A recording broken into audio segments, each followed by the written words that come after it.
عزیزای دلم سلام. اگر میخواین بافت این کلاه خیلی جذاب و زیبا رو یاد بگیرید که یک کلاه فرانسوی پاییزه و بهاره هست، تا آخر این آموزش با من همراه باشید. آموزش این کلاه زیبا که ست همون اشارپی هست که توی پست قبلتون آموزش دادم در خدمتتون هستم. این کلاه یک کلاه پاییزه هست، با نخ مهر طلا بافته شده. شما میتونید از نخهای کتان استفاده کنید و برای بهار و تابستان هم استفاده کنید ازش. ببینید حتی در زمستان هم از روی روسری یا مقنعه میتونید بپوشید، مثلا برای دانشگاه و مدرسه واسه بچه‌ها. یه کلاه خیلی خیلی شیک و خاص و قشنگ مدل فرانسوی هستش یا همون برد. این برای دور سر بزرگسال هستش برای بچه‌ها. تنها کاری که شما باید بکنید این هست که به جای 24 تا پای بلند برای بچه ها بیایم با 20 پای بلند شروع بکنید. برای بچه های زیر حالا 3 سال هم با 18 تا پای بلند شروع بکنید. یا اگر از نخهای ضخیم‌تر استفاده میکنید بیاین دو تا پای بلندهای شروع، یعنی پای بلندهای درجه اول رو حالا متناسب با ضخامت نخ و قلابتون کم بکنید. بعد اون دیگه کار خاصی لازم نیست برای کوچیک‌تر کردن کلاه انجام بدید برای بچه ها. و در بافت کشباف هم بگم بهتون، من کشبافم رو کلاً 2 رج ادامه دادم. بعد از آخرین رجی که بافتیم فقط پای بلند هست، 2 رج دیگه من اومدم کشباف رو اضافه کردم. ببینید به راحتی اندازه دور سر بزرگسال میشه. بازم اگه سوالی داشتین توی کامنت ها بپرسین، ولی من همه نکات رو گفتم و مطمئنم که به راحتی و بدون هیچ گونه مشکلی میتونید ببافید. نخی که بافتم نخ آلیزه آنگورا گلد هستش، کد رنگش 106 هست، رنگ قرمز. قلابی هم که بافتیم قلاب 3 میلیمتره. ارتفاع کلاه هم که اینجوری اندازه میگیریم. مثلا الان ارتفاع کلاه من برای بزرگسال 22 سانت هستش. کلاً کلاه‌های برد ارتفاعشون بین 21 تا 22 سانت برای بزرگسال مناسب هستش. قطر کلاه هم بچه‌ها 28.5 سانت هستش، 28.5 29 سانت هستش که برای یک کلاه فرانسوی مناسبه. بریم که بافت رو شروع کنیم. برای شروع کار یه دونه حلقه جادویی میزنم به این شکل. بعد اینکه زنجیره حلقه جادویی رو زدم 2 تا زنجیره دیگه اضافه میکنم و این 3 زنجیره به منزله اولین پای بلندمه. بعد نخو میندازم دور قلابم و داخل حلقه جادوییم 23 تا پای بلند دیگه میبافم و جمعاً با اون 3 تا زنجیره شروع میشه 24 تا پای بلند. بعد اینکه 24 تا پای بلندم رو بافتم در درجه 1، نخ حلقه جادوییم رو میگیرم و میکشم و حلقه رو جمع میکنم به این شکل. بعد میام این حلقه رو میبندم. قلاب از داخل سومین زنجیره عبور میدم، از این 3 تا زنجیره های شروعم و اینجا یه دونه شلال میزنم به این شکل. الان میخوام رج 2 رو شروع بکنم. دوباره 3 تا زنجیره میزنم به منزله اولین پای بلندم.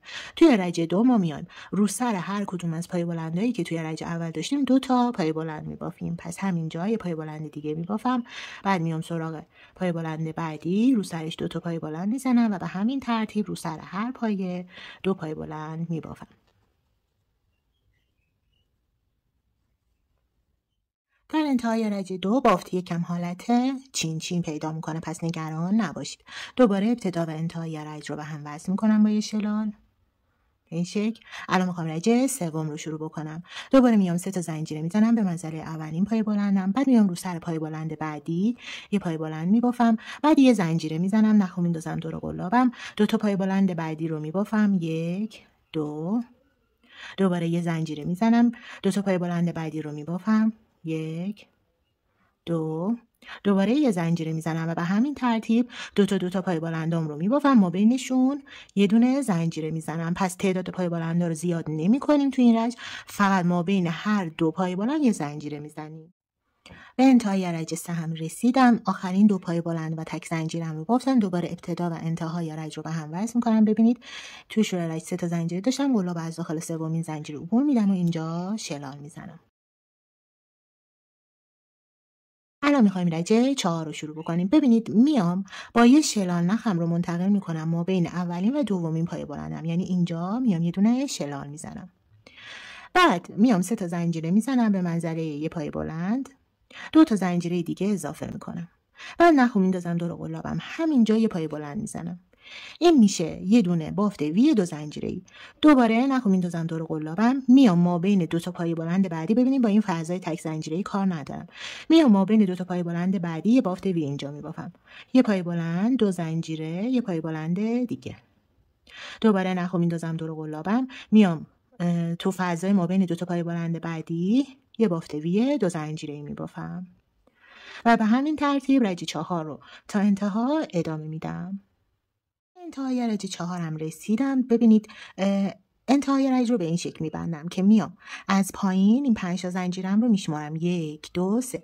قلاب از داخل سومین زنجیره عبور میدم و اینجا یه دونه شلال میزنم. بعد دوباره با یه شلال دیگه نخو منتقل میکنم وسط اولین بافت ویم.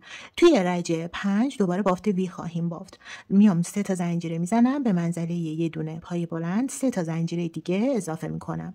نخو میندازم دور قلابم، همینجا یه پای بلند دیگه میبافم. این میشه بافت وی 3 زنجیره‌ای. پس داخل بافت‌های ویمون یه دونه زنجیره اضافه کردیم. دوباره نخو میندازم دور قلابم، میام وسط بافت وی بعدیم، یه پای بلند، 3 زنجیره و یه پای بلند دیگه میبافم و به همین ترتیب به انتهای رج 5 هم رسیدم. درست مثل رج 4 رج 5 رو هم میبندم. دوباره با یه شلال دیگه نخ رو منتقل میکنم وسط اولین بافت ویم. الان میخوام رج 6 رو ببافم. رج 6 عیناً مثل رج 5 با این تفاوت که میایم ما بین بافت‌های وی یه زنجیره اضافه میکنیم. پس میام 3 تا زنجیره به منزله اولین پای بلند، 3 تا زنجیره وسطی رو میزنم، بعد یه پای بلند میبافم. بعد یه زنجیره میزنم، نخو میندازم دور قلابم، میام وسط بافت وی بعدی، یه پای بلند، 3 زنجیره، یه پای بلند میبافم. دوباره یه زنجیره میزنم، میام وسط بافت وی بعدی، یه پای بلند، 3 زنجیره، یه پای بلند میبافم. دوباره یه زنجیره میزنم و به این ترتیب بافتم رو تا انتها ادامه میدم. به انتهای این رج هم رسیدم. الان میخوام رج 7 رو شروع بکنم. ببینید دوباره مثل رج قبل این رج رو میبندم، نخ رو منتقل میکنم وسط اولین بافت ویم.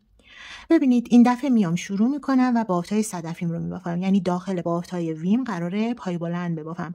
داخل هر بافت ویم 5 تا پای بلند خواهم بافت.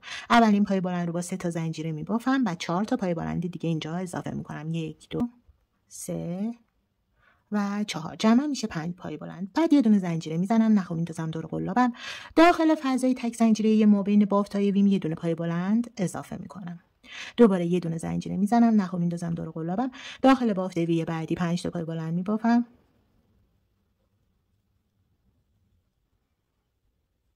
انتهای رج 7 هم رسیدم. الان میخوام رج 8 رو شروع بکنم. ببینید آخرین تک پای بلند و تک زنجیرم رو زدم.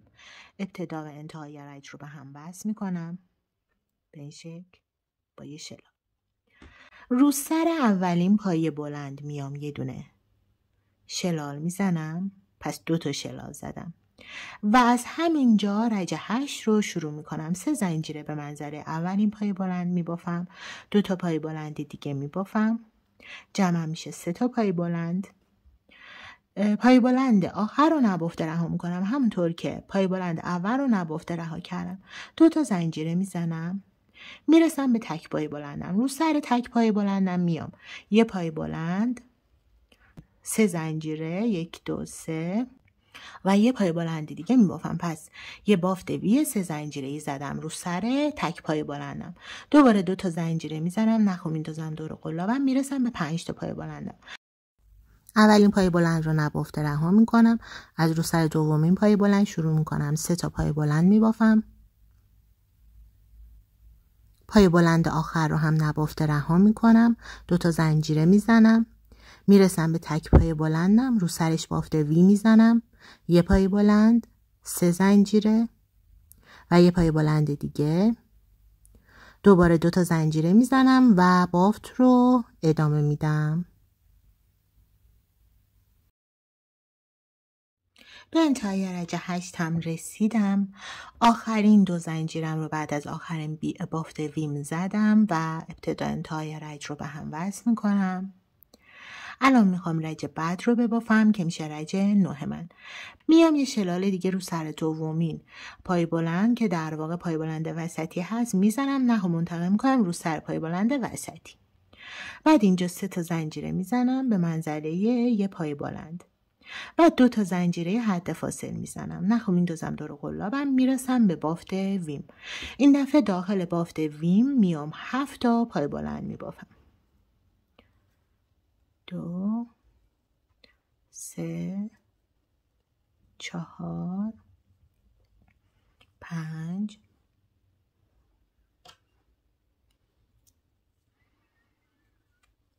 6 و 7.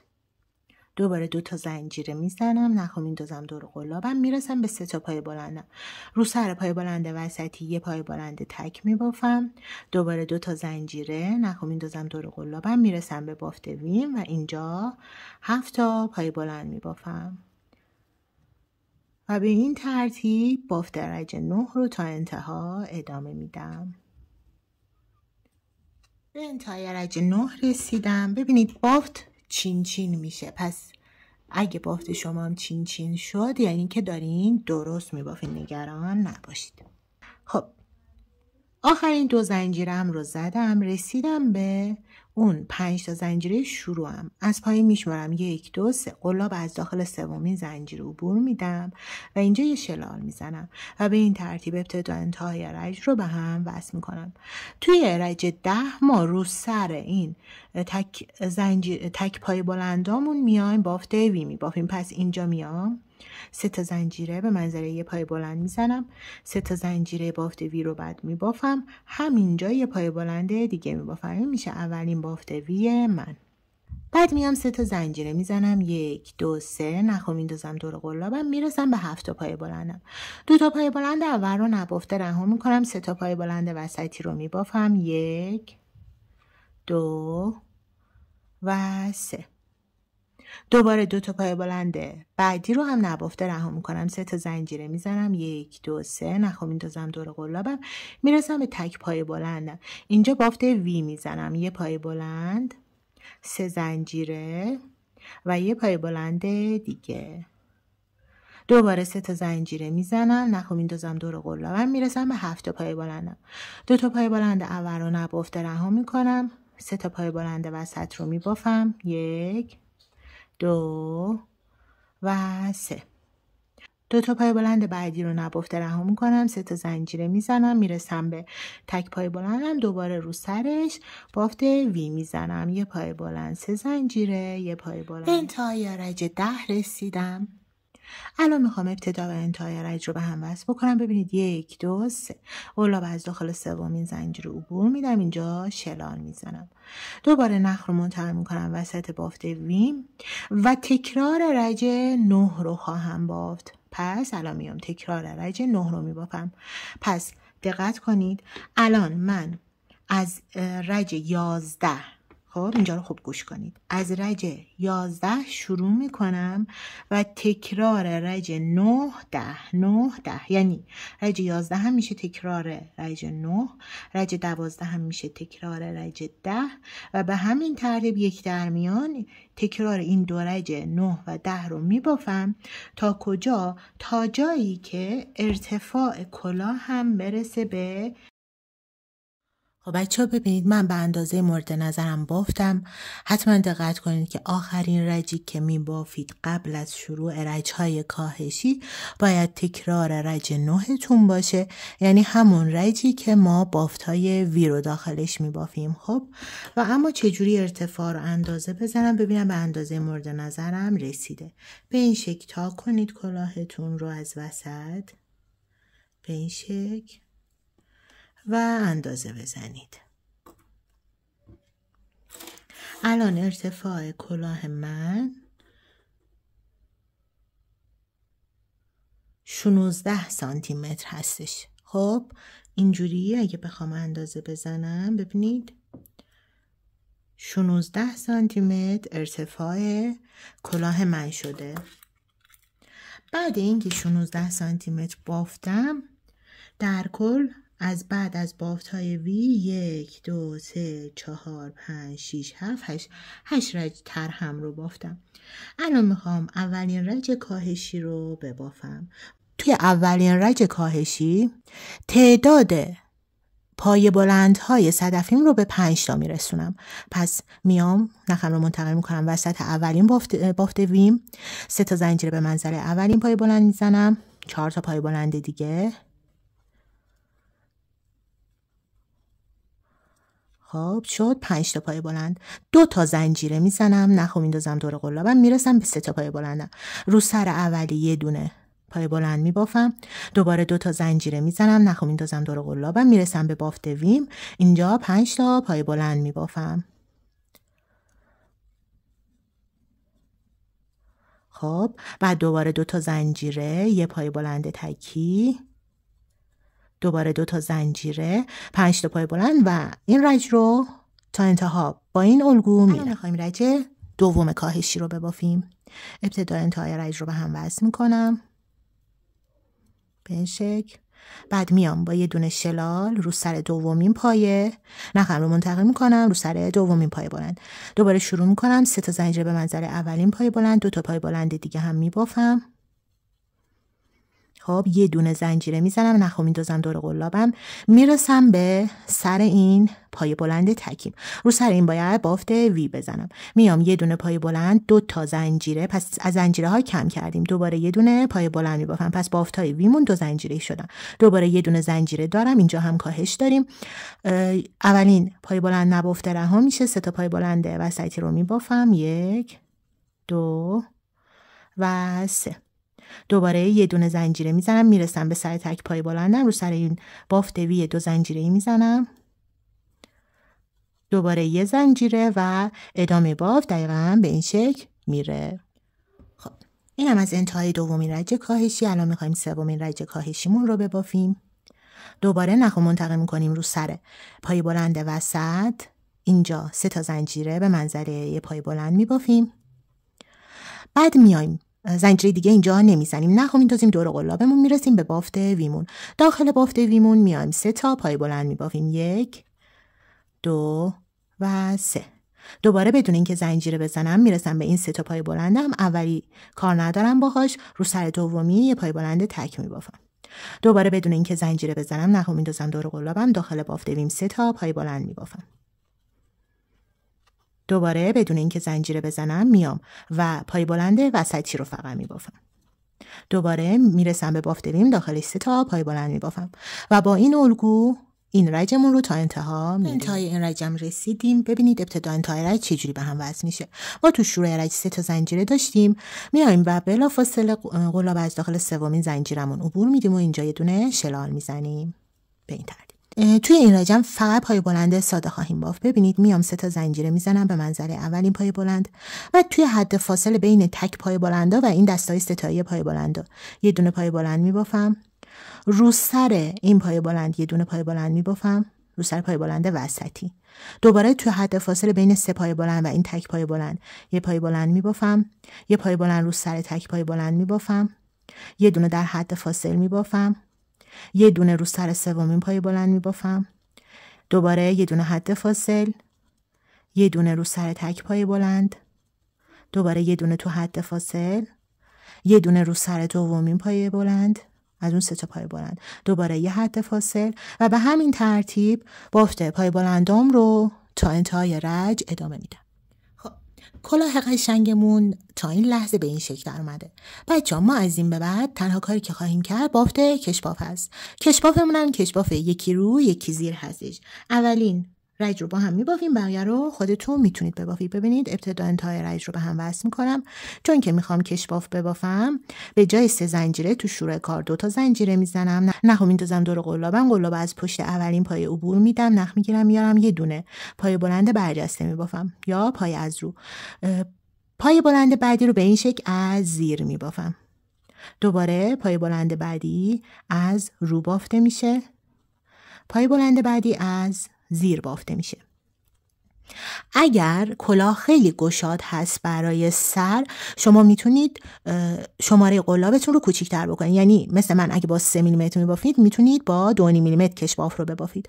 دوباره یه دونه رو، یه دونه زیر. اگر باز هم خیلی کلاه شل هست برای سر، مخصوصا توی بچه ها، میتونید هر 10 تا یا 20 تا پایه‌ای که میبافید بیایید پایه ها رو با هم یکی کنید به این شکل. ببینید مثلا من آخرین پایه‌ای که بافتم پایه از زیره، میخوام این دوتا رو با هم یکی کنم، دوتا رو همزمان از رو میبافم به این شکل. دیدین؟ بعدی رو دوباره از زیر میبافم، یه چند تای دیگه میبافم، دوباره یه دونه دوتایی رو با هم میبافم. اینجوری کاهش انجام میشه. به این شکل یکی رو یکی زیر میبافیم. رج بعدی اونایی که رو هستن رو میبافیم، اونایی که زیر هستن زیر میبافیم و به همین شکل کشبافمون رو بافتش رو ادامه میدیم.